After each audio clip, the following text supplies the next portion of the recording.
अस्सलाम वालेकुम friends. Last lecture में हमने देखा था हाइड्रोग्राफ होता क्या है, और लास्ट लेक्चर में ही मैंने आपसे एक टर्म बोला था बेस फ्लो, और बोला था कि ये हम नेक्स्ट लेक्चर में डिस्कस करेंगे। ठीक है, आज के लेक्चर में पहले हम यही देखेंगे ये बेस फ्लो होता क्या है, लेकिन इसको समझने के लिए हमें ये पता होना चाहिए रन ऑफ क्या होता है। ठीक है, रन ऑफ जो है it is defined as flowing away of water from the catchment area। Means ये वो रन ऑफ होता है जब बारिश गिरती है कैचमेंट एरिया पे, और फिर कैचमेंट एरिया से उठ के वो कहाँ चली जाती है, अपने रिवर स्ट्रीम में। इसी मतलब कैचमेंट से रिवर स्ट्रीम तक जाने को ही हम ओवरफ्लो रन ऑफ कहते हैं। ठीक है, रन ऑफ दो तरह का होता है। रन ऑफ ये दो तरह का होता है। एक होता है डायरेक्ट रन ऑफ,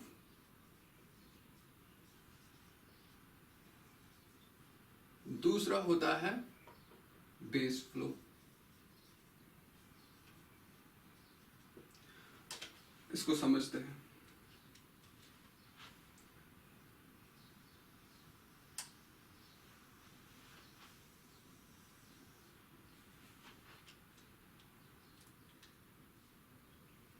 सपोज यहां पे एक रिवर स्ट्रीम है, रिवर स्ट्रीम, और ये हमारा ग्राउंड वाटर टेबल है। ग्राउंड वाटर टेबल, ठीक है। क्या हो रहा है, बारिश हो रही है। दिस इज द रेनफॉल, एक तरह का प्रेसिपिटेशन हो रहा है।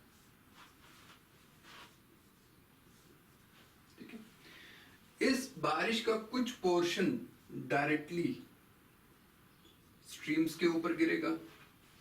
इस बारिश का कुछ पोर्शन इस कैचमेंट एरिया पे गिरेगा, और फिर अलोंग द सरफेस ये इस रिवर स्ट्रीम को ज्वाइन करेगा। जो पोर्शन रेनफॉल का along the surface river stream को ज्वाइन करता है उसको हम कहते हैं surface run of. Surface run of. इसी बारिश का कुछ पोर्शन इन्फिल्ट्रेट करेगा, और इन्फिल्ट्रेट करके इस ग्राउंड वाटर टेबल को ज्वाइन करेगा, एंड फ्रॉम दिस ये फ्लो होके इस रिवर स्ट्रीम को ज्वाइन करेगा, और इसी चीज को हम कहते हैं बेस फ्लो। इसी बारिश का कुछ पोर्शन इन्फिल्ट्रेट तो कर रहा है, लेकिन इस ग्राउंड वाटर टेबल को ज्वाइन नहीं कर रहा है। मींस इन्फिल्ट्रेट कर रहा है ग्राउंड वाटर टेबल को, लेकिन ज्वाइन नहीं कर रहा है, डायरेक्टली इस रिवर स्ट्रीम को ज्वाइन कर रहा है, कुछ इस तरीके से। और इसको हम कहते हैं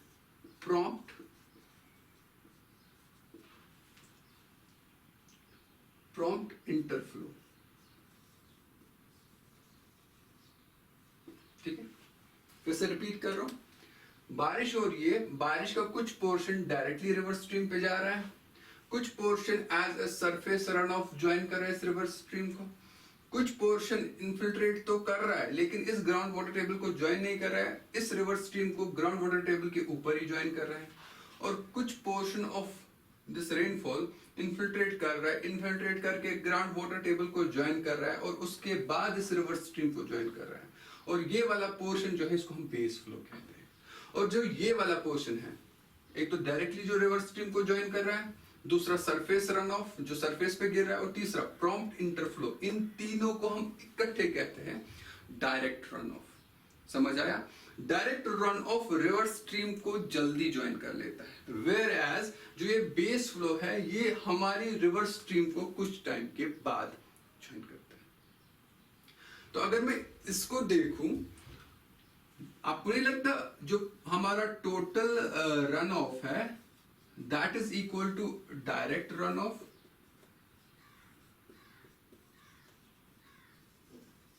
plus base flow।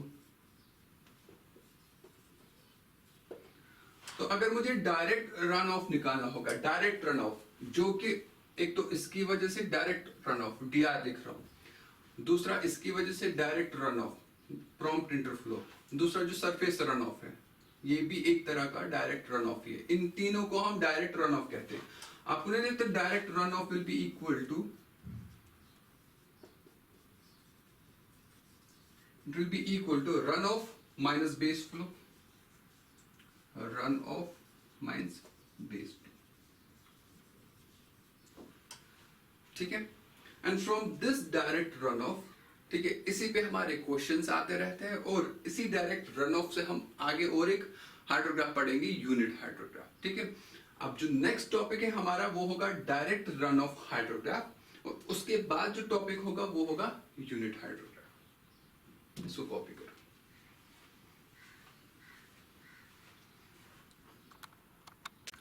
चलो अब हम देखेंगे determination of direct run of hydrograph. ये डायरेक्ट रन ऑफ हाइड्रोग्राफ क्या होता है, मींस ये वो हाइड्रोग्राफ है जिसमें बेस फ्लो नहीं होता है, ठीक है।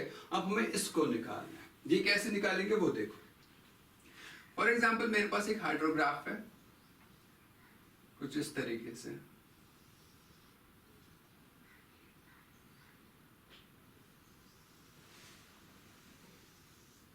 ठीक है, और इस हाइड्रोग्राफ में मैंने बेस फ्लो भी रख दिया है, बेस फ्लो। जिस भी हाइड्रोग्राफ में आपको बेस फ्लो नजर आए उस हाइड्रोग्राफ को हम कहते हैं या तो फ्लड हाइड्रोग्राफ कहेंगे, फ्लड हाइड्रोग्राफ, या तो स्टॉर्म हाइड्रोग्राफ, स्टॉर्म हाइड्रोग्राफ, या तो सिंपली हाइड्रोग्राफ कहते हैं। इन तीनों में से कुछ भी कहा जाएगा, ठीक है, जिसमें ये बेस फ्लो हो।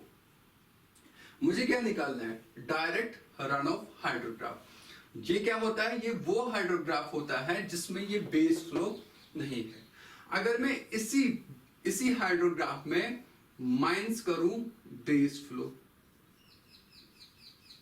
आपको नहीं लगता मुझे डायरेक्ट रन ऑफ हाइड्रोग्राफ मिलेगा कुछ इस तरीके से।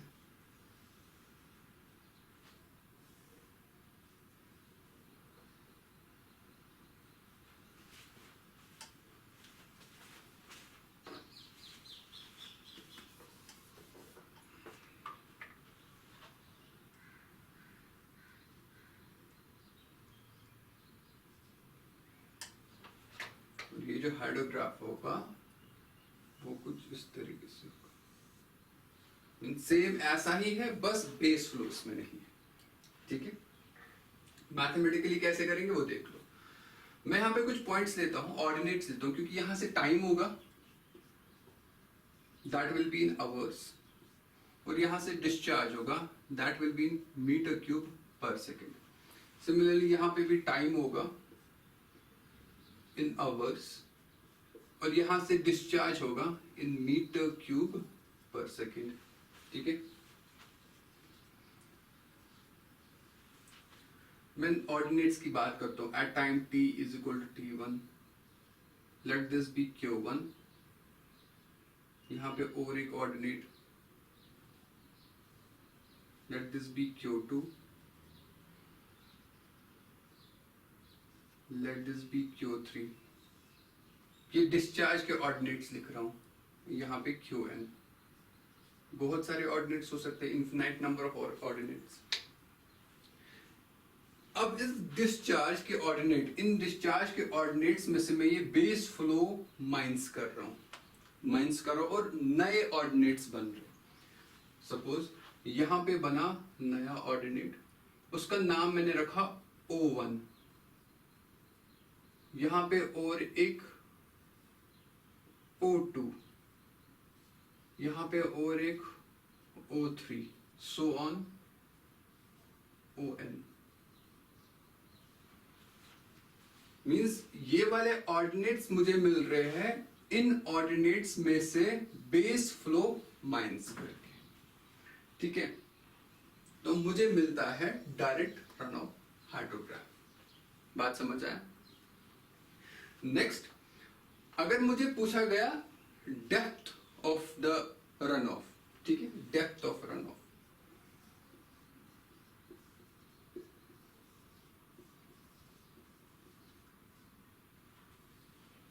Depth of direct run of, sorry, depth of direct run of. मुझे डेप्थ निकालनी है किसी की, ठीक है। और आपके पास वॉल्यूम पता होगा और एरिया पता होगा, और मुझे डेप्थ निकालना है। कैसे निकालते हैं? It is simply volume divided by area. Volume को जब हम एरिया से डिवाइड करेंगे तो हमें क्या निकलेगा? डेप्थ निकलेगा। देखो, it will be equal to volume divided by area. लेकिन ये किसका एरिया होगा? This will be the area of catchment.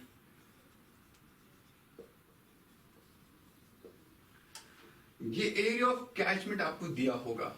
ये जो हाइड्रोग्राफ है इसका एरिया ऑफ कैचमेंट दिया होगा, बट दिया होगा किलोमीटर स्क्वायर में। और अब हमें वॉल्यूम हमें इस ग्राफ से निकलेगा। कैसे? Simply area under the curve. Area under the curve will give me the volume of this hydrograph, ठीक है। इस depth of run off, direct run off को मैं n से डिनोट करता हूं, and that will be equal to summation of ordinate O I, बहुत सारे ऑर्डिनेट्स हो गए ना, तो भी ओ आई लिखा, into T divided by the, ये हो गया volume divided by the area, area of the catchment.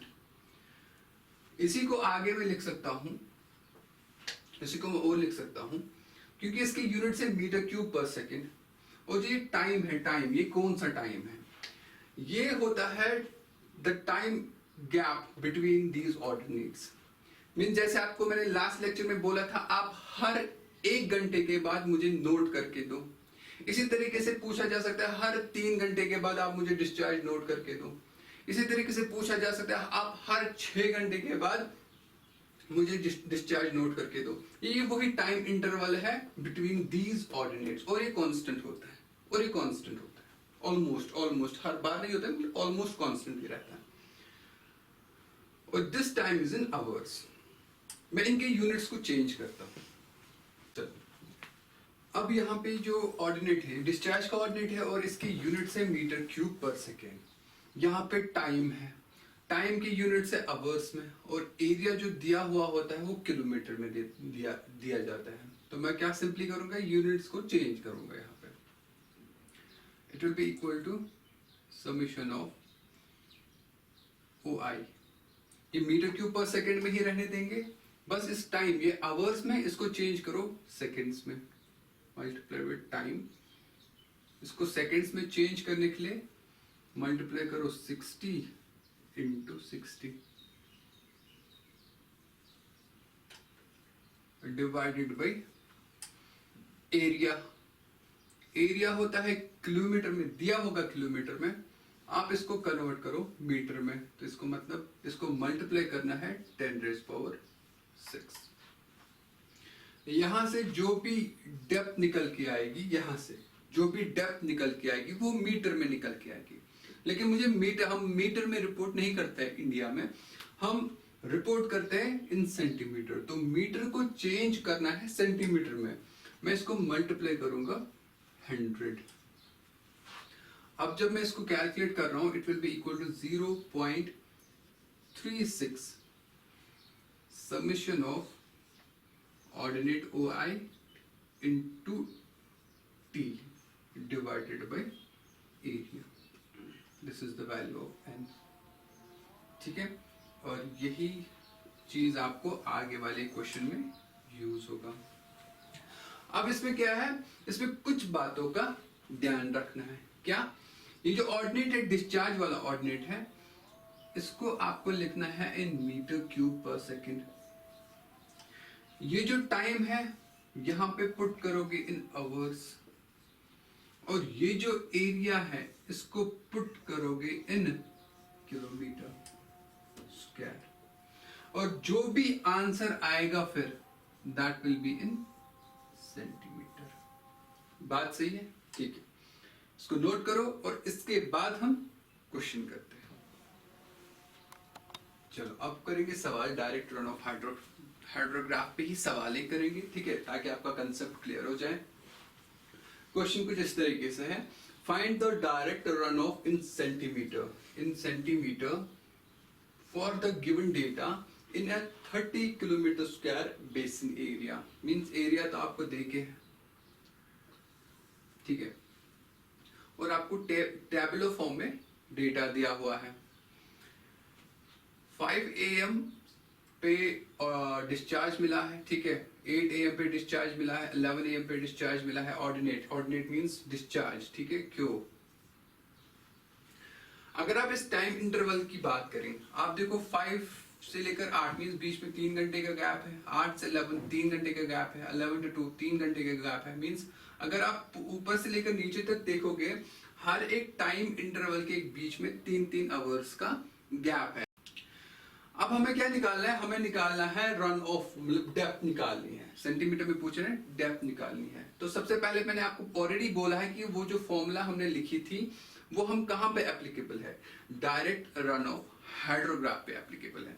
तो जो ये डेटा दिया हुआ है हमारे पास, क्या ये फ्लड हाइड्रोग्राफ का दिया हुआ है, क्या ये डायरेक्ट रन ऑफ हाइड्रोग्राफ का दिया हुआ है। अगर हम देखेंगे यहाँ पे बेस फ्लो की वैल्यूज भी दिए हुए हैं, तो from these base flow values आप सीधे बोल सकते हो सर ये जो टेबल दिया हुआ है ये हमारे पास फ्लड हाइड्रोग्राफ है। नाउ फॉर एग्जांपल किसी क्वेश्चन में आपको बेस फ्लो नहीं दिया हुआ है, सिंपली ये वाले वैल्यूज दिए हैं, तो तब कैसे पहचाने कि ये फ्लड हाइड्रोग्राफ का है या डायरेक्ट रन ऑफ हाइड्रोग्राफ का है। तब देखो कैसे पहचानते हैं, क्योंकि इनिशियल एंड फाइनल वैल्यू में कुछ वैल्यूज हैं, तो इसका मतलब ये जो डेटा दिया गया है ये फ्लड हाइड्रोग्राफ का दिया है। अगर यहाँ पे 0 होता और यहाँ पे भी 0 होता तब जाके आप कह सकते थे कि ये जो डेटा है ये दिया है डायरेक्ट रन ऑफ हाइड्रोग्राफ पे।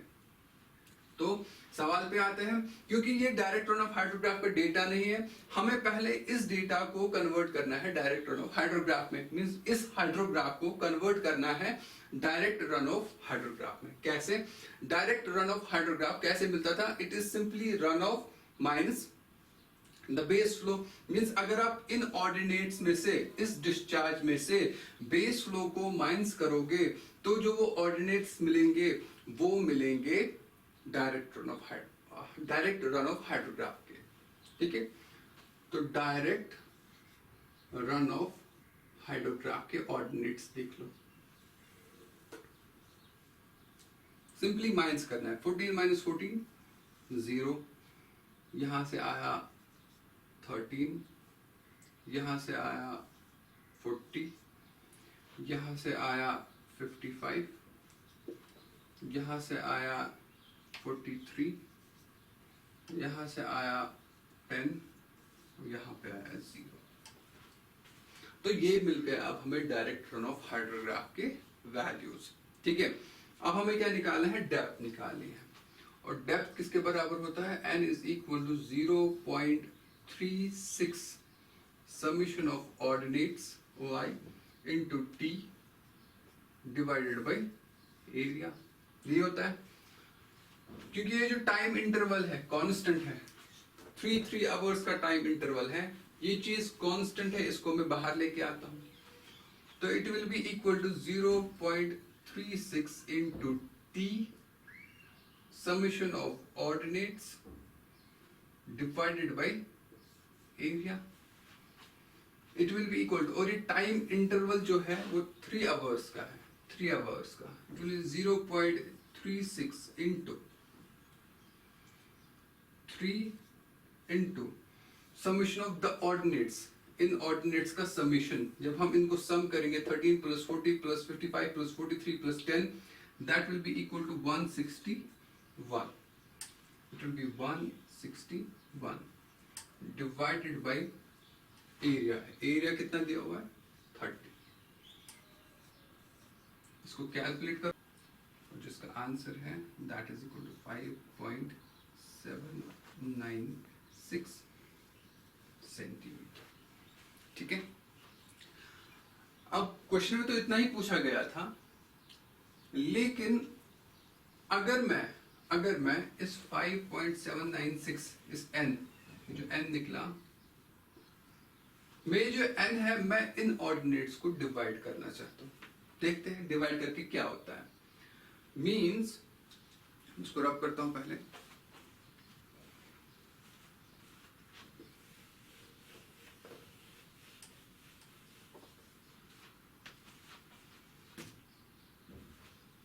सपोज ये DRH direct run of hydrograph के ऑर्डिनेट्स को मैंने O से रिप्रेजेंट किया। अब मैं इस O को डिवाइड कर रहा हूं N से, मींस यहां पे मैं कर रहा हूं O को डिवाइड कर रहा हूं N से, लेट इसको मैं O डैश से रिप्रेजेंट कर रहा हूं और देखते हैं वैल्यूज क्या क्या आएंगे। ठीक हो, यहाँ पे 0 है, 0 को डिवाइड करेंगे 5 पॉइंट तो 0 आएगा। इसी तरीके से 13 को डिवाइड करो 5.796 से, देखो क्या आता है, that is equal to 2.24, this is equal to 6.90, this is equal to 9.48, this is equal to 7.418, this is equal to 1.72, this is equal to 0। ठीक है, जो भी मुझे यहां से डेप्थ निकली, मैं इन्हीं वैल्यूज, इन्हीं ऑर्डिनेट्स को मैं डिवाइड कर रहा हूं उसी वैल्यू से, इस 5.796 से डिवाइड कर रहा हूं। ठीक है, अब इन वैल्यूज को यूज करके मैं फिर से डेप्थ निकालना चाहता हूं।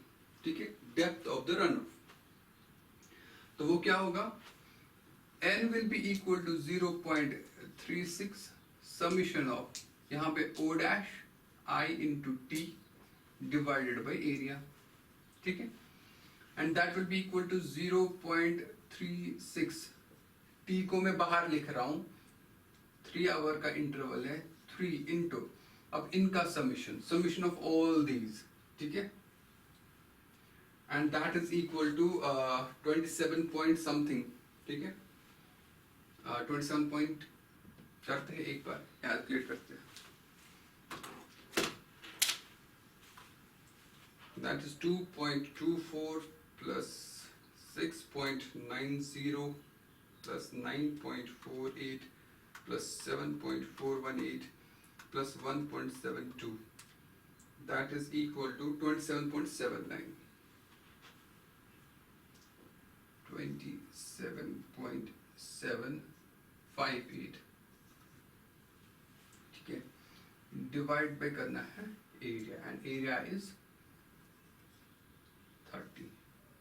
इसको सॉल्व करो, इसको सॉल्व करते हैं, multiply 3 multiply 0.36 divide by 30, that is equal to 1 centimetre.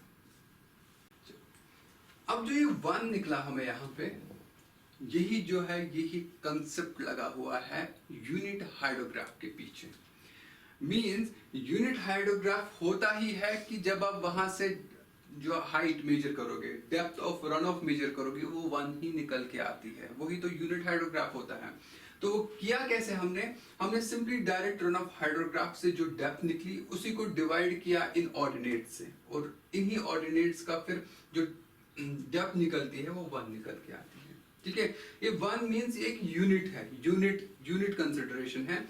आगे कुछ भी हो सकता है, सेंटीमीटर हमने सेंटीमीटर में ही रखा है तभी सेंटीमीटर निकल के आए, कभी कोई इंच में काम कर सकता है, कभी कोई मीटर में काम कर सकता है। बस कहने का मतलब ये है कि यूनिट हाइड्रोग्राफ के पीछे यही कंसेप्ट लगा है। और यूनिट हाइड्रोग्राफ निकालते कैसे हैं वो आपने देखा। अब आपसे मैं यही सवाल पूछना चाहूंगा कि अगर मैं एक रिवर स्ट्रेच की बात करूं, एक रिवर स्ट्रेच में कितने यूनिट हाइड्रोग्राफ्स बन सकते हैं? बहुत सारे, क्योंकि एक रिवर स्ट्रेच के अलोंग बहुत सारे फ्लड हाइड्रोग्राफ्स बन सकते हैं। अगर बहुत सारे flood hydro means infinite number of flood hydrographs बन सकते हैं, तो infinite number of direct run off hydrographs बन सकते हैं। अगर infinite number of direct run off hydrographs बन सकते हैं, तो infinite number of unit hydrograph भी बन सकता है। इस यूनिट हाइड्रोग्राफ को अच्छे से एक्सप्लेन करेंगे नेक्स्ट लेक्चर में।